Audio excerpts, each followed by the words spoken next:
So, I am humbled and privileged to have been asked to do this today.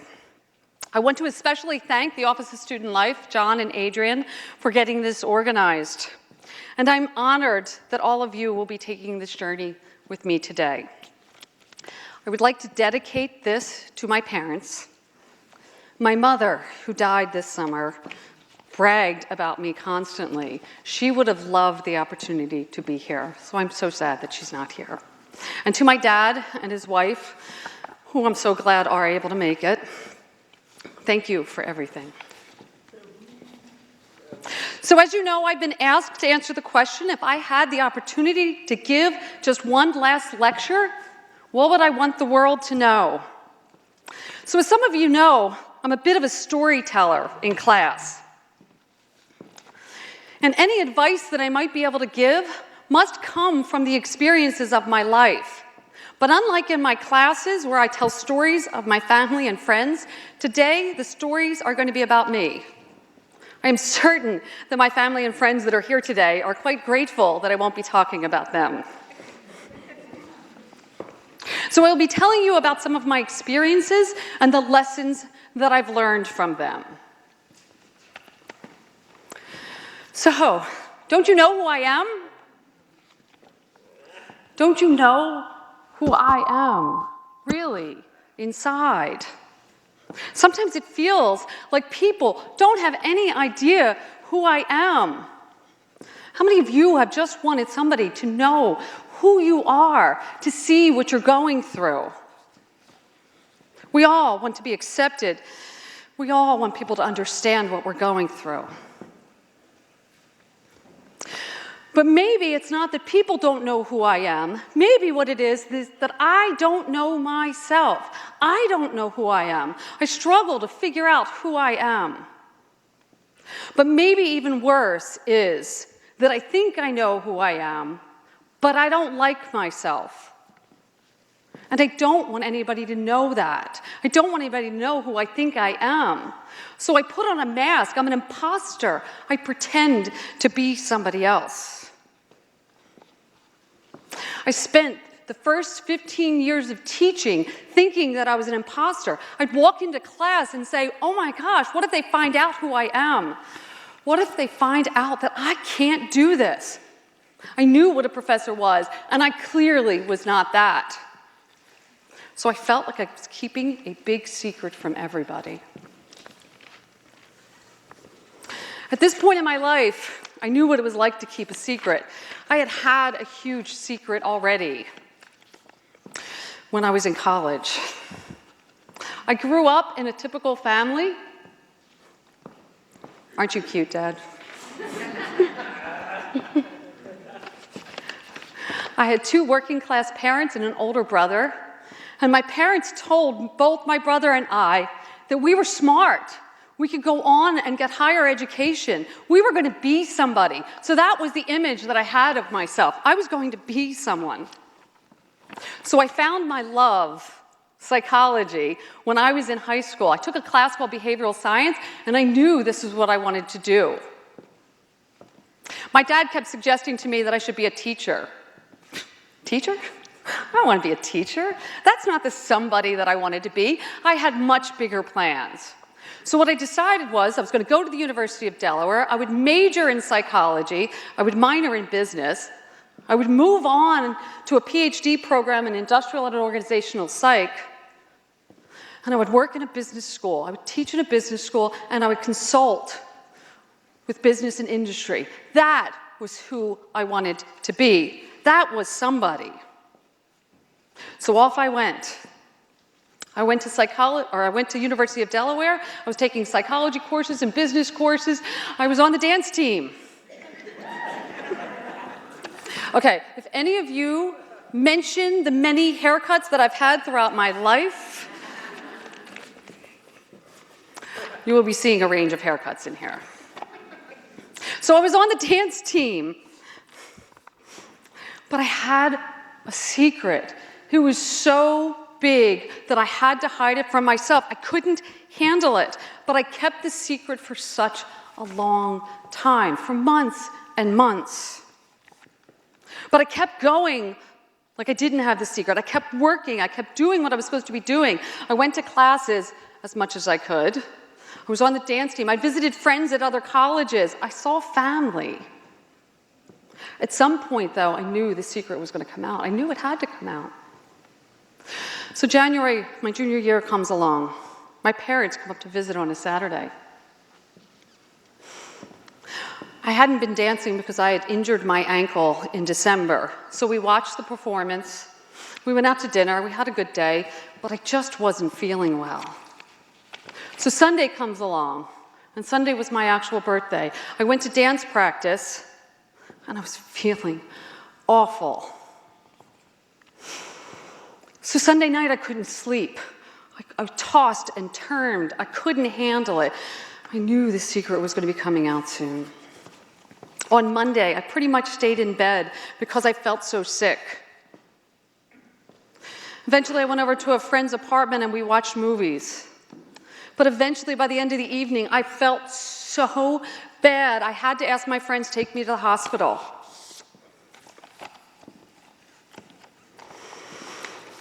So we walked into the urgent care center. I don't know how I'm going to handle this. I don't know how I'm going to do this.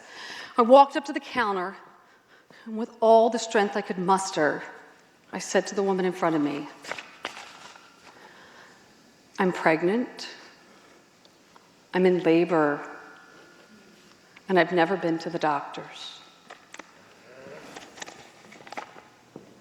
Behind me, the silence where my friends were was deafening. In front of me, people were going crazy. I had become an emergency. At this point, I was 8.5 months pregnant, and I had probably been in labor for 20 hours. Nobody knew I was pregnant. Ironically, on Saturday, when I saw my father and mother, my father said to me, "Donna, you're walking funny." "What do you mean?" He's like, "You're walking like a pregnant lady." "Dad, stop." Nobody knew I was pregnant. They couldn't examine me at the urgent care center, so I had to get rushed to the hospital. They rushed me to the hospital. I quickly got an ultrasound, and almost immediately this baby needed to be born. So by 2:46 a.m. on Tuesday, I had given birth to a healthy baby boy who was 6 pounds, 6 ounces, and 9.5 inches long. So they moved me into the recovery room with a whole bunch of other mothers who had just given birth. And I lay there behind myself with my thoughts going crazy. The first thing that I thought of was, oh my God, how do I tell my parents, who I just saw a couple of days prior? I knew they got up around 6 a.m., so I figured that was the best option. I would call them when they got up. But until then, I just laid there thinking and thinking and thinking. So at 6 a.m., the nurse brings the phone to me. Here we go. Can you imagine this call? I dial the phone number. My dad picks up. 6 a.m. I said, "Hi, Dad. It's Donna." He said, "Is anything wrong?" "No, nothing's wrong." I said, "I just need to talk to Mom." So he said, "Okay." So he put Mom on the phone. So Mom answers, and I said, "Hi, Mom. Can you come down to Delaware?" And she said, "Sure. Why?" And I said, "I just had a baby." And she said, "Really? Why?" "No, Mom, I'm serious." And then she said, "Okay, we'll be right there." So within a few hours, my parents had arrived, and I introduced them to my son, their grandson. But at this point, I'd been thinking for hours, and I knew what I had to do. There was no option at this point. I knew exactly what I had to do. This situation, this baby, was not going to allow me to do what I needed to do. I had a plan. It was clear that having a baby was not going to allow me to reach it. So I told my parents the decision I had made. There was only one option. I was going to put him up for adoption.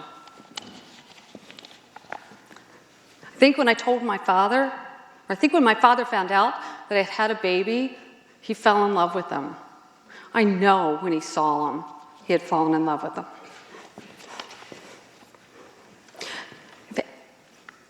I know when I told him that I was going to put him up for adoption, that I broke his heart. Can you imagine what it's like to break your father's heart? But on I moved because I knew this was the right decision. I couldn't go backwards. My father couldn't come down again because he couldn't handle seeing him again. It would hurt too much.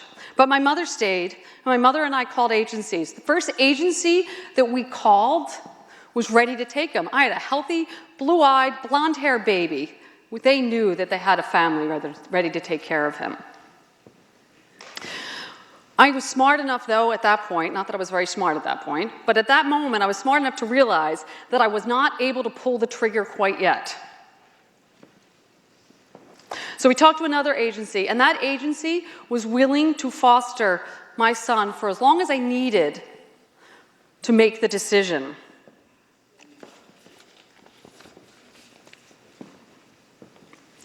So I left the hospital on Thursday and went home with my parents. My son left the hospital on Friday and went to his foster home. So I went home with 2 supportive parents. They were going to do anything they needed to support me through this. Classes were starting soon, so as quickly as I recovered, I went back to school. I was going to get right back into things. I was not going to skip a beat. I was going to start where I left off. So I went to classes. I was on the dance team. I hung out with friends. But I would go to classes and I would show up into the wrong room and I would sit through a class because I didn't know how to move. I didn't know how to do anything else. I'd see baby stores everywhere and I'd go in and I'd touch the clothes. I kept telling myself, keep going. You can do this. This is the right decision for you. You can handle this. So I had a caseworker that I was working with. She provided me a lot of counseling and support during that time, and she allowed me to see my son at 2 weeks. So I brought a couple of friends with me, and we went and met him again. And more quickly than I expected, I was ready to do it. I was ready to pull the trigger. I knew what was best for me. I knew what was best for my son. So I called the caseworker. We filled out the appropriate forms. We worked out the details. And at 4 weeks old, I brought my son home.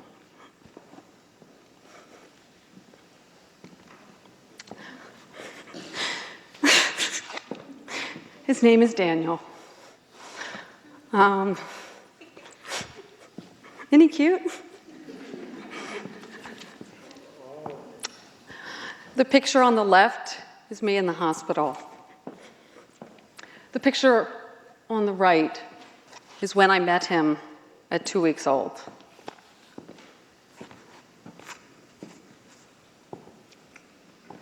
I have been so extremely lucky to have been his mother.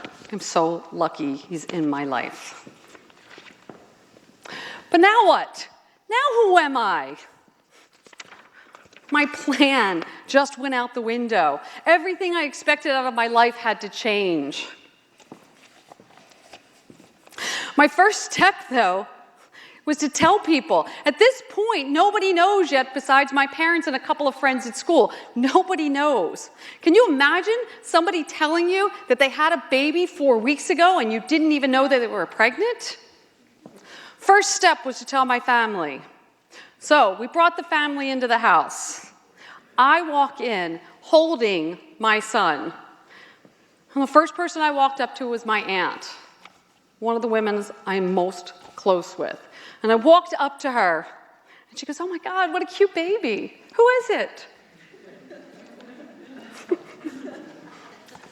I said, "It's my son." She fell to the ground, literally fell to the ground. Her legs wouldn't hold her up. It breaks my heart to think about what my decision or my lack of decision did to the people that I care about. Then I had to call my friends and realize at this time there was no easy way to contact people. I couldn't send a text with a picture telling them what was going on. The majority of them were away at college, so I had to call each one of them. And most of them didn't have a phone in their room. They were standing in a hallway on a payphone answering my call. So one by one, I called my friends. Needless to say, all of them were quite shocked. And I am pretty sure many of them had impromptu gatherings with friends and alcohol as they attempted to process the news that I just told them. All of these people, though, supported me as I was raising my son. I could not have done it without them. But now I have to make a decision about who I'm going to be. Now I have to redefine who I am. And as I was making that decision, and as I brought my son home, people were telling me stereotypes about being a single mother. They told me that I wasn't going to be able to get a good job. I wasn't going to finish college, and I was likely going to have a hard time getting married. If you know me at all, you know that nobody is going to tell me what I can or can't do with my life. So, I got to work to prove that stereotype wrong. I was not going to be a stereotype. I was going to be better than even if I didn't have this child. I was going to do more than ever now to prove people wrong. So I set up 3 different goals that I decided I had to meet. I needed to finish my education, I needed to get a good job, and I needed to buy a house. That was the only option for me at this point. So my son and I were living at my home with my parents. I quickly got my job back, and by summertime, by the time my son was 5 months old, I went back to school at Rutgers Camden. By the time my son was 1.5 years, I had finished my bachelor's degree, and almost immediately I jumped into a master's program. Before my son turned 3, I finished my master's degree. Before my son turned 3, I was working here. I was 23 years old when I stepped into my first college-level class as the instructor. And soon I got a full-time job as a career counselor with the Army.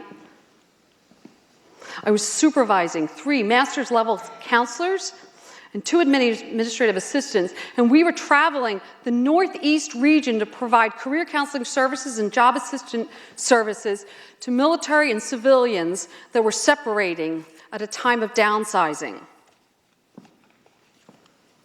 Whoops, I meant to share these pictures. And by the time my son was 5.5, I bought my first house.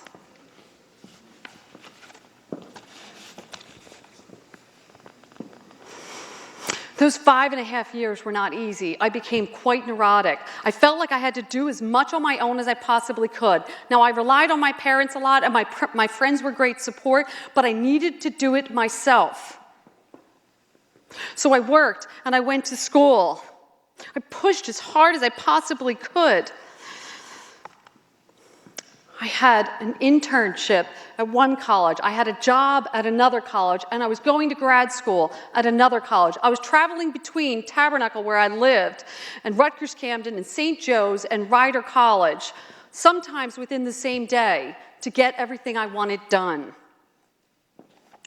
I also wanted to feel like I was a young adult like everybody else. So there were times when I would put my son to bed at 8, fall asleep next to him for 2 hours, get up at 10, and be at a bar with friends by 11. I didn't want to miss out. I wanted it all. I wanted to be who I thought I was supposed to be.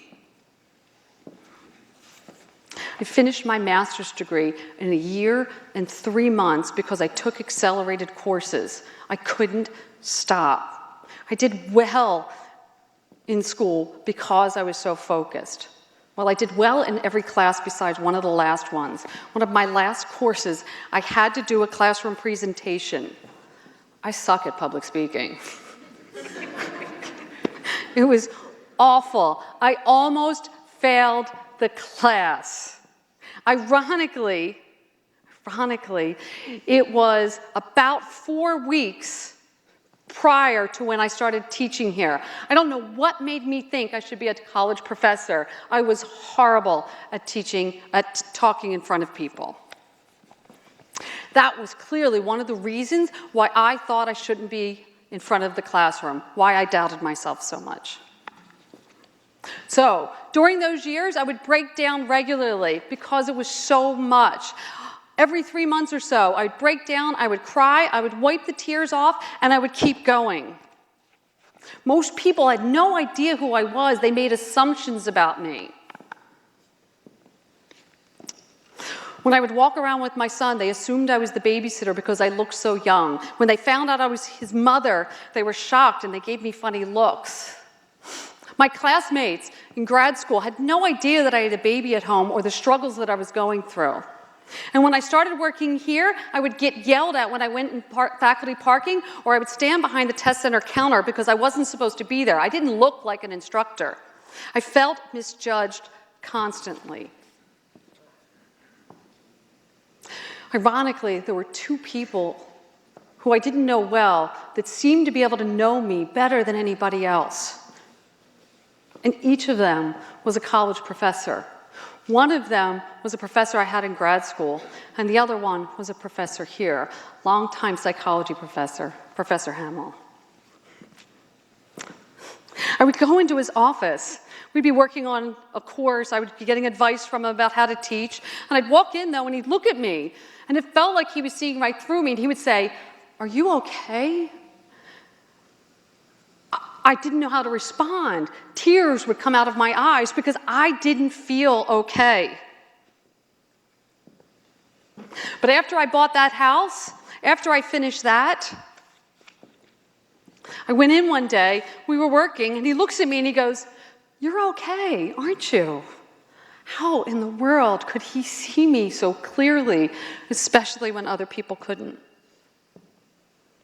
So this became one of my goals. I knew that if I was going to make a difference in people's lives, I needed to be able to see them for who they truly were.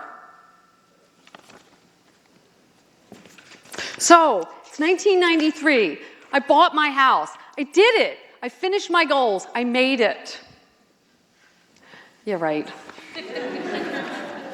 I didn't make it. I don't even know what making it actually means. I assumed that making it would make me feel different. That at some point in my life I would get to a place where all of a sudden I'd go, "This is it. I did it." I'd be different. I'd see the world different. I'd feel different. What I have realized is that I was doing exactly what so many I've heard my students doing. I was waiting for my life to begin, when in actuality, my life was already there. It's become so obvious to me that there is no end goal for me. There is not one thing that I'm going to get to say, "This is it." As soon as I reach one goal, I put another goal in front of me, and I attempt to accomplish that. And this is clearly true with my career and my education. So time passed. I got married. I had 2 more kids. They're cute too, aren't they? I got a good job. I was working here full time. That PhD that I put off was now back in my sights. I had the opportunity to go back to school, so I took it. I searched for the right degree program, one that would fit my academic interests and it would also fit my lifestyle. So I started my PhD program at the University of Delaware, back where it all started. I started my degree program in September of 2001. And I was part of a military family at the time. So within 2 weeks of starting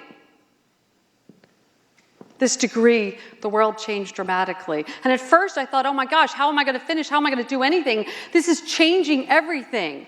But very quickly, everything seemed to be aligning.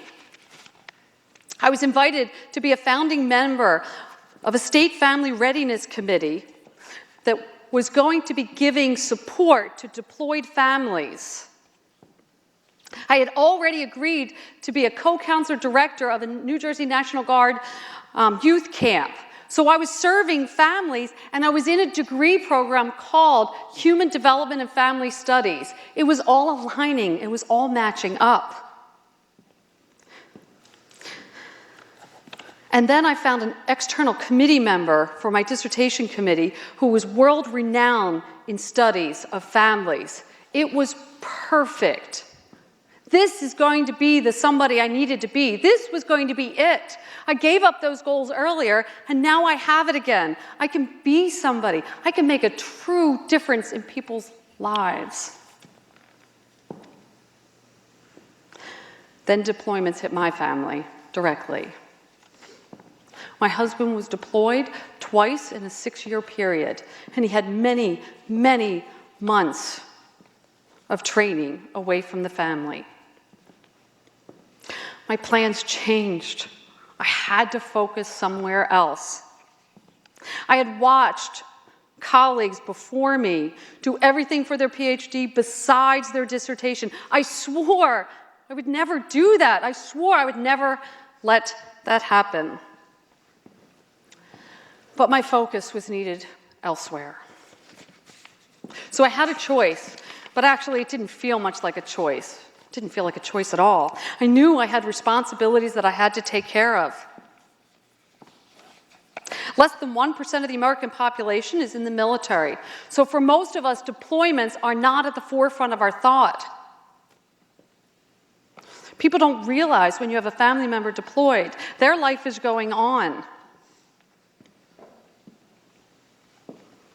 I know I have even forgotten people when their family members have been deployed. Before a family of a deployed soldier, life goes on. Life has to continue, and it can be a daily struggle. So for me, many, many, many times I had to be the parent home with the kids. I had to take care of them. So my 2 younger boys started football without their dad. I had to be the football dad. My older son needed to learn to drive. I had to teach him to drive. What a scary thing that was. He applied to colleges with me. We visited colleges together, and he accepted the college. My husband had to miss events, daily events in our children's lives. I had to take 2 leaves of absences from my program. And I'd start, and I'd get some things done, but I never quite got there. I couldn't finish. Family came first. Time passed quickly. There were changes in my department. My chair left. And ultimately, I couldn't finish. I was so disappointed. I still am in many ways. But the optimist in me says, I gained way more than I lost out on. 1, my understanding of the world changed dramatically through this program. I was in an interdisciplinary program that allowed me to view the world through different lenses. This is huge, and it helped me in class become a better instructor. 2, the program and my comprehensive exams were so challenging. I studied for months for those exams. I became an expert. I knew the literature inside and out. And I learned that I could rise to the challenge. It was this experience that made me start believing that I could actually be in front of the classroom, that I actually belonged there.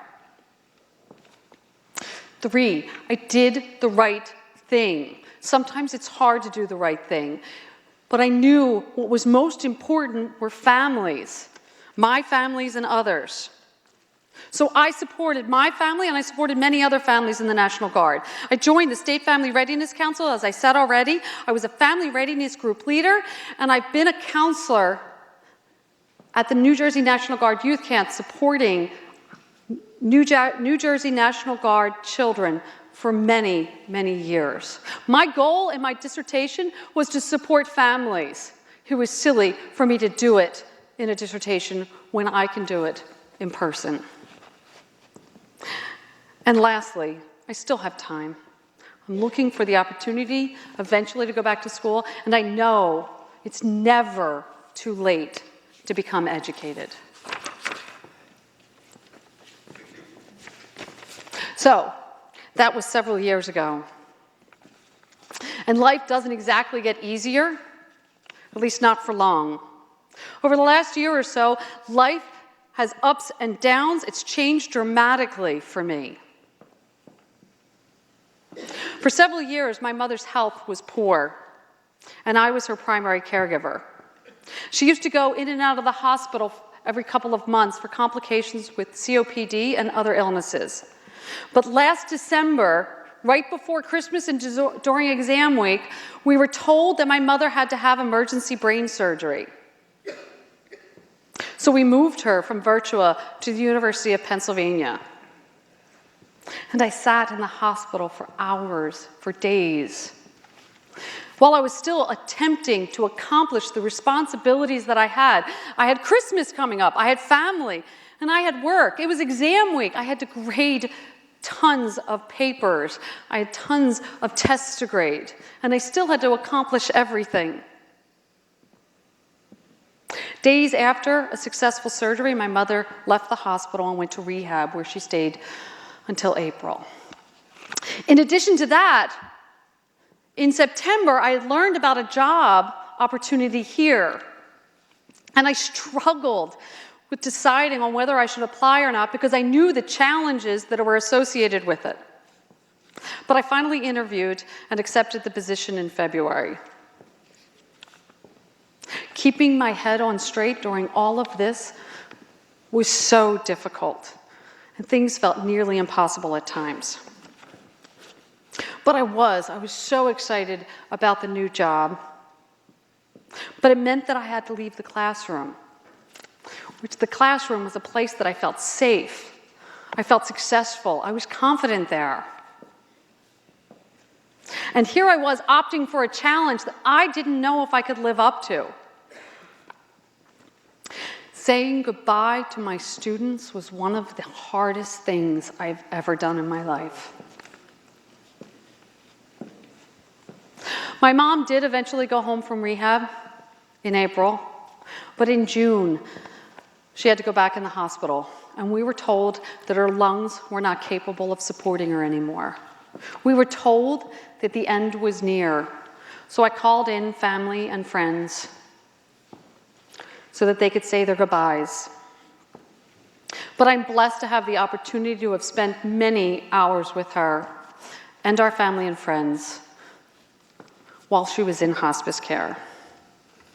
Some days I have felt, and I still feel, that I want off this roller coaster. But this is life. And even with all this craziness, I love this life. It's taken me a long time to realize that these ups and downs are normals, that I'm capable of handling the challenges that are in front of me, and that there is joy and satisfaction and happiness in both the ups and the downs.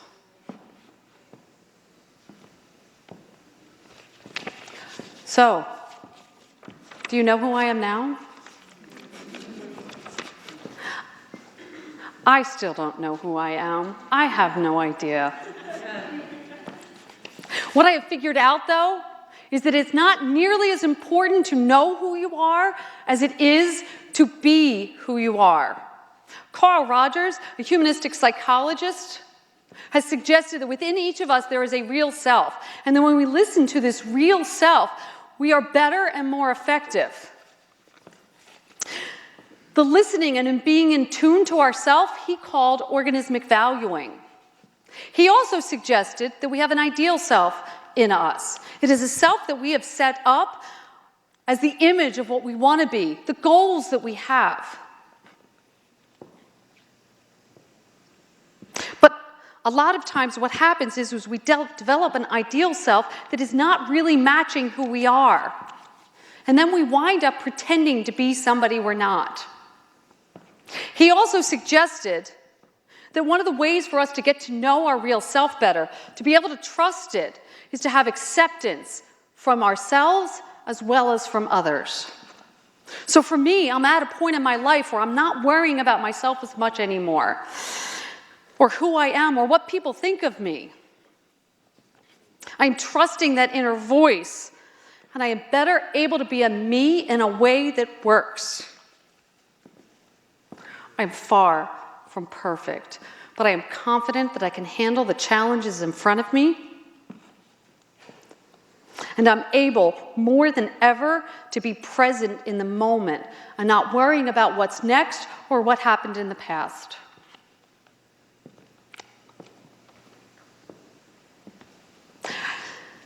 What I know has changed over the years. It's changed as I develop.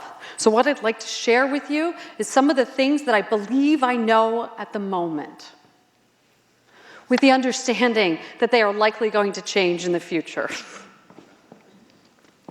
So, Daniel Kahneman, a researcher and psychologist, suggested we have two thinking systems within us.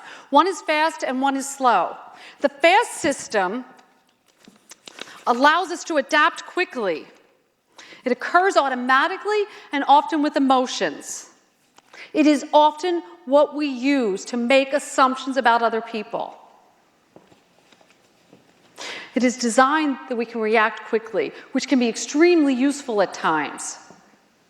But it has biases and systematic errors that may lead us to making inaccurate judgments and cause us to respond to people in a defensive way.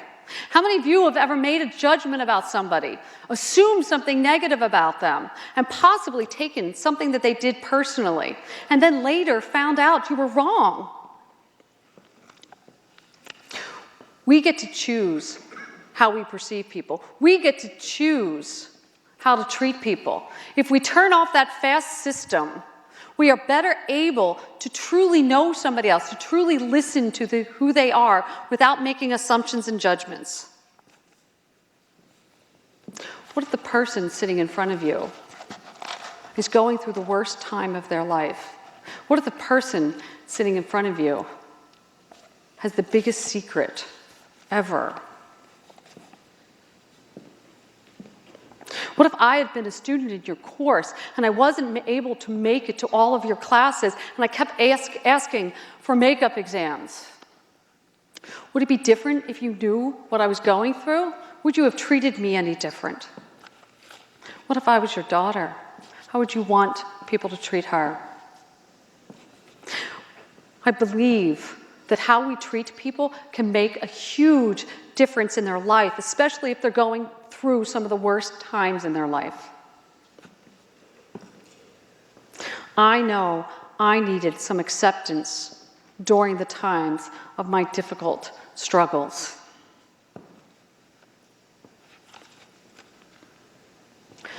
Tough times. We will all go through tough times.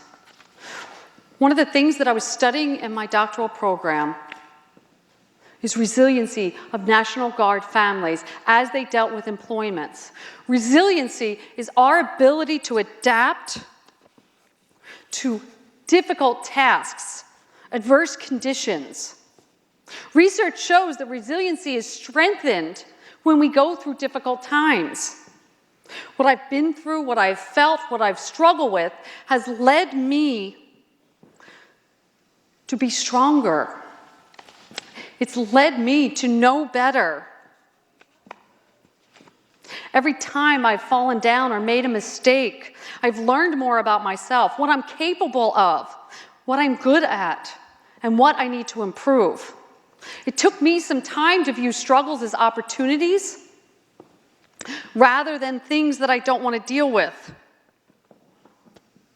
Many of us awfulize when we have struggles ahead of us. We say, oh, this is awful. Oh, this is horrible. We perceive it as something that we don't want to deal with. When we perceive things in that way, we are less likely to be successful. Cognitive behavioral research says we can change how we view the world. And when we change how we view difficult situations, when we look at them as opportunities for growth, we are more likely to be successful.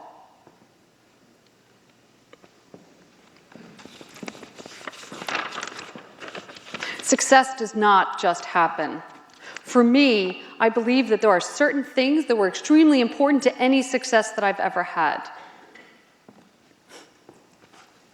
Getting through tough times takes hard work. Moving up in the world takes hard work. Success takes hard work. I knew that when I brought my son home, that what lied in front of me was hard work. But I didn't think about it. I just got to it. We also know that hard work leads to key changes in brain connection. Neuroplasticity research shows that when we are motivated, when we are ready to adapt, our brain changes because of neurochemicals that are released. So what happens when you struggle with things is you actually become better. Your brain improves as you go through these struggles. Working hard actually makes you more capable. Doing the right thing or choosing what the right thing is isn't always easy. There are many ways to do the right thing, but for me, what seemed to be apparent was that I needed to start focusing less on myself, and I needed to focus more on others. When I was trying to decide whether to put my son up for adoption or not, I was focusing on that ideal self that I thought I was supposed to be, and I wasn't able to focus on my real self, what I was capable of. After taking some time, it was obvious that the right thing to do was not put him up for adoption. I was capable. I had a supportive family. I had my education almost complete. When I had to let go of my goal of my PhD, I did it for the right reasons. I have found that when I do things for the right reasons, I am always happy with the outcome. Passion is needed to be motivated, especially when times get tough. When you have passion for something, you strive to be better at it. You strive to learn more about it. You strive to make decisions that will support what you're passionate about. I was very lucky to find my passion early on. I've also figured out that life is better when you're happy and you're laughing and you're smiling. There are funny, humorous, happy things all over the place. We just need to look at them. When I was worried about everything, when I was so concerned of who I was going to be, I was unable to be as happy as I wanted to be. Letting go of some of those things made it much easier. One of the bases of happiness is optimism. It is a perspective that we take. It is a hopeful perspective that suggests that things are going to turn out okay. Believing that something will work out okay tends to lead us to having it be okay, and tends to be the basis for happiness as well. Life is better when you have connections. It is the people in my life that have made the difference. These people have provided me support when I needed it most. They've brought joy into my life. They've re-energized me when I feel like I can't go anymore. And they provided my purpose. I have family and friends that mean the world to me. These people are there when I need them. These people go back a lifetime. And I consider them all family. Who do you know up there? Anyone?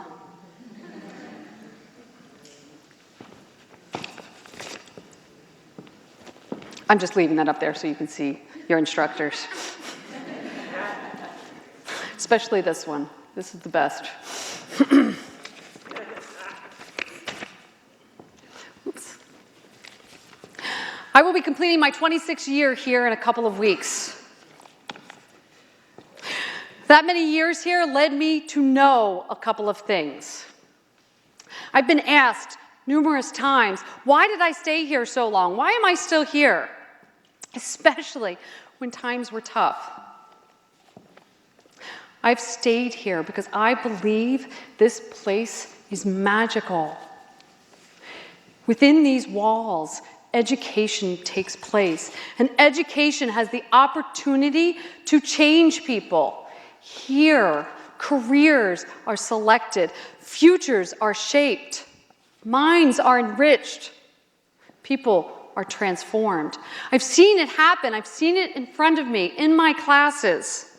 I've seen the well-prepared students' knowledge and ability expand exponentially as they absorb information. I have seen students who are unsure and not focused slowly move forward, possibly drop off and come back, and move step by step closer to their goals until, with huge pride, they reach them. And I have seen students who arrive here with the weight of the world on their shoulders and struggles so difficult alter their view of themselves so they can move forward, even if it's just a bit. Much of the magic in this place happens because of the connections we make, connections with people, connections with knowledge, connections within ourselves. As educators, and I believe that's everybody that works here, we have an opportunity. But more importantly, we have a duty to not only teach, but to empower our students to evaluate their personal, their social, and their civic values, to be capable of making decisions based on informed knowledge and sound reasoning, as well as to develop the skills that are relevant in a modern world. Today, more than ever, especially with recent current events, education needs to effectively combine a broad-based liberal arts education with skills training to help our students meet the demands of the workforce with both integrity and honor.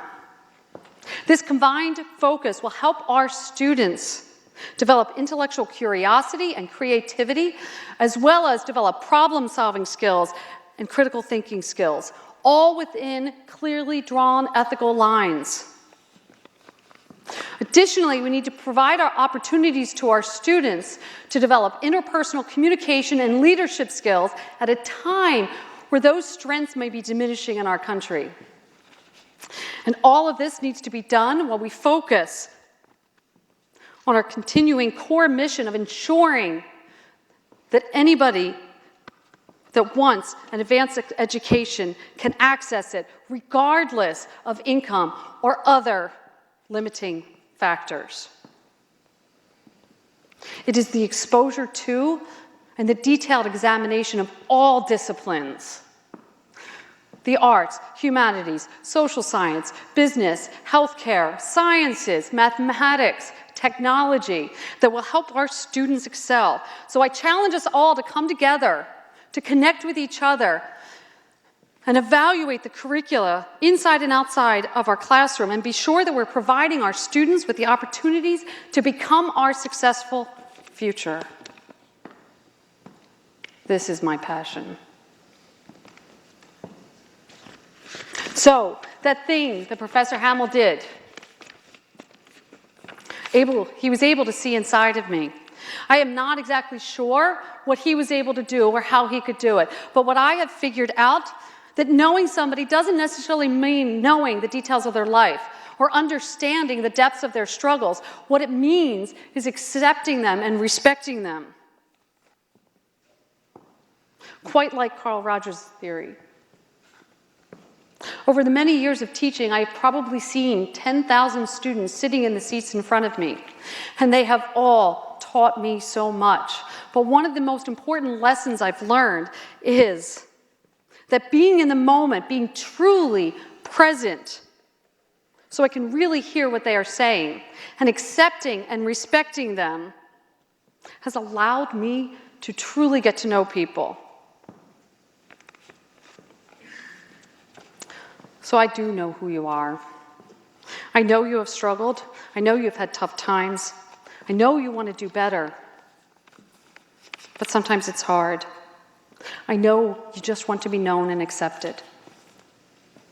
But I also know you can succeed. I know you can do this. I know with hard work and effort, you can be a positive influence on our future. I also know how fortunate I am.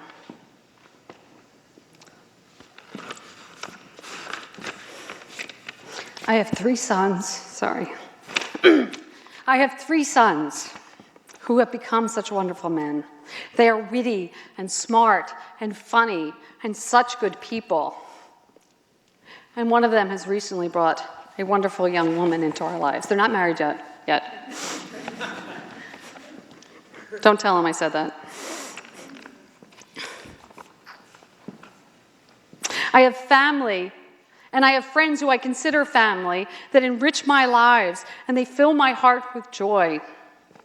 I have found a passion that has guided my work life, and I have found a job that allows me to make a difference. What more could I possibly ask for? I thank you for taking this journey with me.